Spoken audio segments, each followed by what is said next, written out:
ठीक है। ईसीजी को हम कहते हैं इलेक्ट्रोकार्डियोग्राफी, और इसके 3 नाम है basically, electrocardiography, electrocardiogram and electrocardiograph.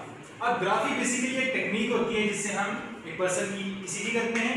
Electrocardiogram एक ग्राफ सा होता है, जब भी हम किसी पर्सन की ईसीजी करवाते हैं तो इस तरह का ग्राफ सा निकल के आता है जिससे उसकी हार्ट बीट का पता चला होता है, उसको हम कहते हैं इलेक्ट्रोकार्डियोग्राम। और इलेक्ट्रोकार्डियोग्राफ बेसिकली एक डिवाइस होती है जिससे हम पर्सन की क्या करवा लेते हैं, ईसीजी करवा लेते हैं, ठीक है।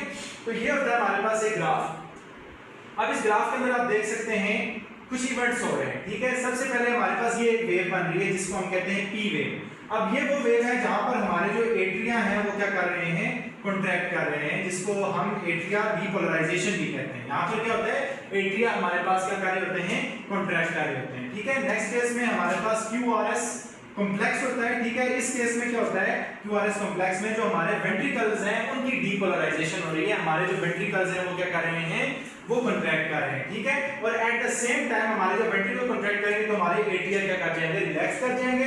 और क्यूआरएस कॉम्प्लेक्स के बाद जो टी है, टी वो रीजन है जिसके अंदर हमारे जो वेंट्रिकल्स हैं उनकी क्या हो रही है, रीपोलराइजेशन हो रही है, यानी कि जो हमारे वेंट्रिकल्स हैं वो अपनी रिलैक्स स्टेट के अंदर आ रहे हैं, ठीक है। तो ये इस चीज को हम देख के ये बता सकते हैं कि पर्सन की हार्ट बीट कैसी है।